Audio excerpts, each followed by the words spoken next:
kulan waxaan wanaagsan daawadayaal kusoo dhawaada Kalmooy Media iyo wararkii ugu dambeeyay ee Soomaalida. Maamulka Somaliland oo dhaqdhaqaaqyo ciidan ka bilaabay deegaanka Og ee gobolka Sanaag, halkaas oo ciidamada maamulka Somaliland ay ku leeyihiin fariisimadii ugu weyneed kadib markii laga saaray taliskii ugu weynaa ee Goojacad ay ku lahaayeen. Haddaba ciidamada Somaliland ayaa waxaa markaasi la arkayay iyada oo halkaasi lagu daadguraynayo ciidamo aad u tiro badan oo gawaarida xamuulka markaasi ee lagu soo qaaday. waxay u muuqataa in Somaliland ay bilowday markaasi diyaar garow iyo dhaqdhaqaaq ay doonayso inay duulaan ugu qaado dhinaca maamulka waqooyi bari. dhanka maamulka waqooyi bari waxaa markaasi ka soconaya heegankii ugu sarreeyay oo ay ku jiraan ciidamada maamulkaasi. sidoo kale waxaan kula wadaagi doonaa madaxweynaha maamulka Puntland Siciid Cabdullaahi Dani oo sahaydii kala duwaneed ka jirtay ciidamada danab ee deegaanada Puntland. waxaa ka soo kordhay hanjabaad dhinaca ciidamada danab ka soo baxday ayaan kula wadaagi doonaa. sidoo kale intaynu ku guda jirno tabintan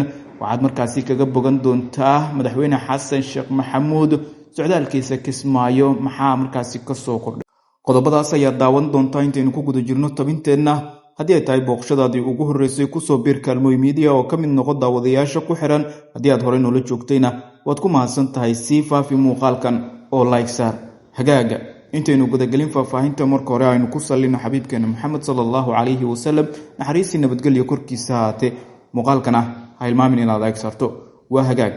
deegaanka Og ee markaasi fariisimada ugu weyn ay ku leeyihiin ciidamada maamulka Somaliland ayaa waxaa markaasi toddobaadyadii aynu ka soo gudubnay ka socday dhaqdhaqaaqyo xooggan oo ay sameynayaan ciidanka maamulka Somaliland. maamulka gooni-goosadka ah ee Somaliland ayaa ciidamadii ugu badnaa ku soo daabulay taliska Og, iyadoo ujeedada ugu weyn ay markaasi tahay sida aynu xogaha ku helayno ila kala duwan oo aynu markaasi la xiriirnay ayna inoo xaqiijiyeen in maamulka Somaliland uu doonayo in markaasi maalmaha soo aadan uu duulaan military ku qaado maamulka waqooyi bari ee Soomaaliya kadib markii colaadii gobolka Sanaag uu xaliyay ama markaasi heshiis laga gaaray. frinta kale ee hadda markaasi u hartay waa midda markaasi ee gobolka Sool iyo maamulka waqooyi bari. ebel waxa uu markaasi ka cabsanayay ama markii hore uu ka cabsi qabay maamulka markaasi Somaliland dhinaca beelaha warsangeli, isaga oo ugu dambeyn markaasi magaalada Ceerigaabo heshiis kula gaaray beelaha warsangeli iyo suldaankooda guudba, isla markaana ay ku heshiiyeen in meesha laga saaro colaadii ka dhaxaysay nabad iyo sidoo kale ee markaasi amnina lagu wada noolaado. waxa kaliya u soo haray maamulka Somaliland iyo Cabdiraxmaan Cirre oo ay istuseen ayaa noqotay dhinaca markaasi ee maamulka waqooyi bari, gaar ahaan maamulka markaasi uu hogaamiye Cabdiqaadir Axmed oo Cali Firdhiye, ama haddii aynu carabka ku dhufano beesha dhulbahante oo iyada gebi ahaanba diidan inay heshiis la gaarto maamulka Somaliland.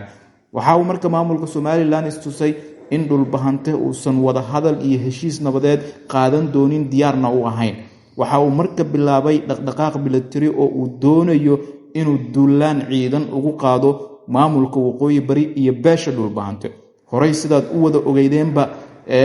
boqor buur madowga ka soo jeeda dhinaca maamulka Somaliland ama beesha Isaaq ayaa waxa uu soo jeediyay maamulkiisana u soo jeediyay in dhulbahante lagu duulo, hubkana laga dhigo. taas marka la fiiriyo waa dhalanteed iyo riyo maamulka Somaliland iyo beesha Isaaq ee istuseen marka xaqiiqda loo tago. maxaa yeelay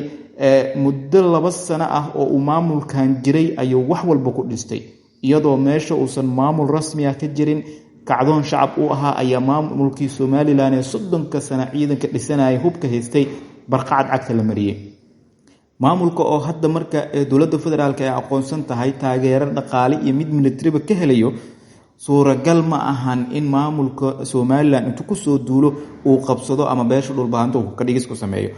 hadda marka Og waxa ka soconaya dhaqdhaqaaq iyo abaabul uu sameynayo maamulka Somaliland oo ugu dan leeyahay in uu duulaan military ugu qaado maamulka waqooyi bari si uu markaasi u qabsado. laakiin waxaa muuqata in dhinaca maamulka waqooyi bari ciidamadiisa kala duwan heegankii ugu sarreeyay la geliyay oo ay markaasi ka feejigan yihiin dhagarta ma uu soo maleegayo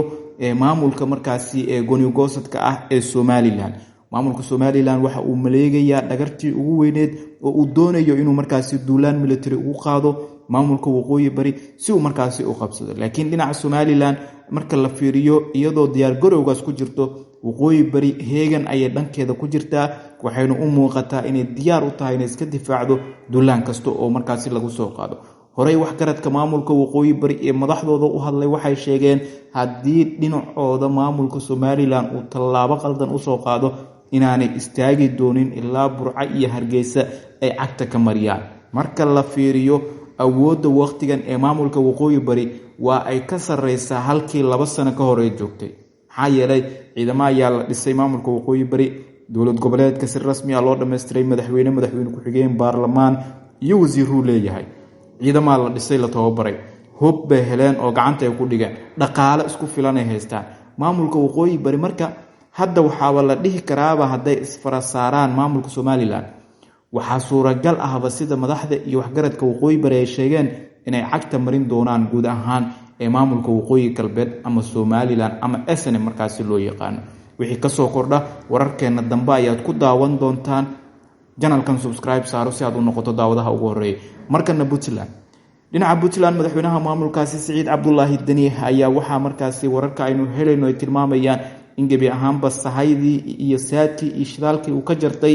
ciidamada danab ee markaasi ku sugan deegaanada maamulkaasi ciidamada danab ayaa markaasi kamid ah ciidamada ka howlgala deegaanada Puntland isla markaana aan si rasmi ah u hoostagin madaxweyne Siciid Cabdullaahi Dani iyo maamulka Puntland laakiin ka shaqeeya amniga iyo kala dambeynta deegaanadaasi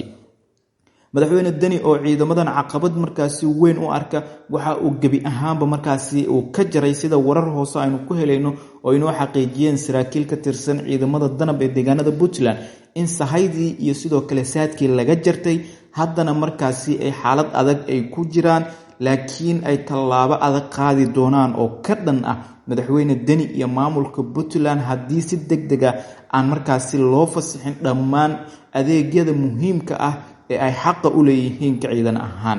waxa marka muuqata in Dani uu qaaday hadal markaasi dhawaan uu sheegay oo ahaa in hubka dhigis lagu sameyn doono dhammaan wax kasta oo aan ahayn ciidamada rasmiga ah ee dawladda hoostigo hadal uu dhawaan markaasi u jeedinayay ciidan booliis oo tababar loo soo xiray waxa jira ayuu yiri marka laga soo tago kooxaha firxadka ee Daesh dad kale oo hubeysan laakiin waqti kasta caasi noqon kara iyagana u baahan in hubka laga dhigo marka hubka dhigistii ayuu durba bilaabay ayaa la leeyahay ciidamada danab ayuu ka bilaabay hadii danab uu ku guuleysto hubka ka dhigana ciidamada BSF ayuu u jiheysan doonaa oo horaan ay markaasi dagaal u wada galeen magaalada Boosaaso ay ku dagaalameen laakiin lagu kala adkaan waayay oo ugu dambeyn markaasi heshiis la gaaray waayahay dhinacaas iyo Kismaayo hadii aynu aadno madaxweyne Xasan Sheekh Maxamuud ayaa la filayaa in uu Kismaayo gaaro qodobkan waa soo koobaya faahfaahin iyo falanqeyn dambe ayaan muuqaalka ama warbixinta xigta ku sameyn doonaa